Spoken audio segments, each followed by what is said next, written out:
On me dit qu'il faut marcher, que la randonnée, ça épanouit. Une fois, j'ai fait 100 km à pied dans la montagne corse. C'était par pure négligence, on s'était paumé et on tournait en rond, avec pour seule nourriture un fromage corse bien mûr, gentiment offert par un berger corse. Le fromage corse a un goût saisissant, surtout quand on n'a plus rien à boire. Une autre fois, j'ai cru mourir sur le ballon de Guebwiller. À l'aller, ça monte sec et au retour, on se zigouille les muscles des pattes arrière à se cramponner à la pente. Mais ça n'était pas de la randonnée, pas plus que les nombreuses traversées de Paris les nuits de réveillon en quête d'un taxi. C'était n'importe quoi. La vraie randonnée s'appelle rando. Et c'est beaucoup moins marrant. D'abord, ça exige un équipement sérieux. Le sac à dos bicolore fluo, la banane, la gourde, 8 boîtes de sparadrap, le sac de couchage à capuche, la couverture de survie, la casquette à trous pour la transpiration ou le mouchoir à nouer aux 4 coins de ma tête, bien que ma tête n'ait pas 4 coins, et surtout le couteau suisse multifonction, 39 en tout, dont une seule m'intéresse, le tire-bouchon. Je ne vois pas bien l'utilité de la clé USB dans un projet de calme et de ressourcement, et la scie à bois m'interloque. Va-t-elle arriver à trucider le tronc de baobab qui, à tous les coups, me coupera la route? À propos de baobab, il faut savoir dans quel décor on veut s'infliger la punition. Il faut choisir entre la semaine d'observation des marmottes dans le Vercors, la rando linguistique en Andalousie, le trek avec yak en Mongolie intérieure. Le yak étant une sorte de bœuf à cheveux longs, plutôt timide, paraît-il, ou plus pépère, le GR 400. Sur votre droite, au bout de 37 km, vous découvrirez les vestiges d'un ancien lavoir gallo-romain, dit la brochure. J'en piaffe de joie. En France, 60 000 km de GR me tendent les bras, dont 132 à Paris.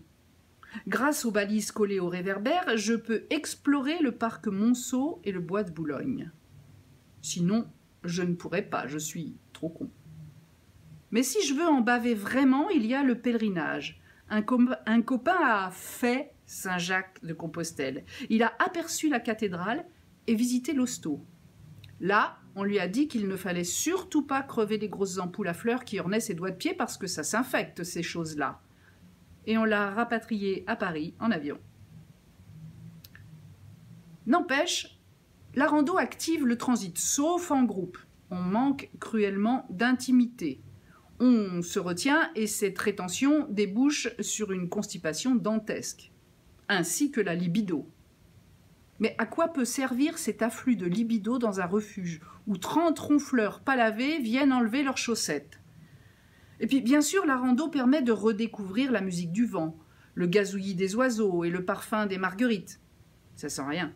Grâce au livre que j'ai potassé, je saurais reconnaître les signes que m'adresse la nature.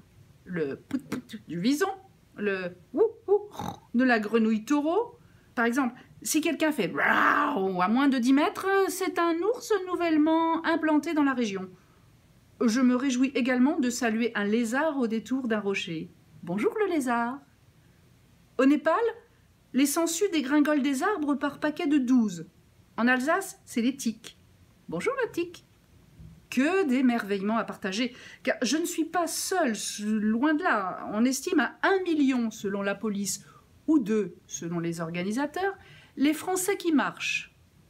Par beau temps, ils sont tous sur les sentiers en train d'emmerder les hannetons. Ah, voilà à quoi sert la loupe 27e fonction de mon couteau à 39 fonctions, à visionner de près les hannetons. Maintenant, ils vont même emmerder les lamas dans le désert d'Atacama, l'endroit le plus aride du monde. Dieu merci, le lama, qui a une sacrée bonne bouille, n'est pas du genre à se laisser marcher sur les pieds. Comme chacun sait, quand lama fâché, lama craché. Et que crache-t-il? De la salive quand il est juste un peu contrarié. Mais dans les cas graves, il balance une régurgitation gastrique tout à fait dégueulasse.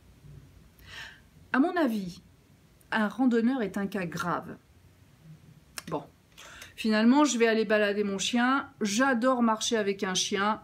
Lui, au moins, il s'amuse.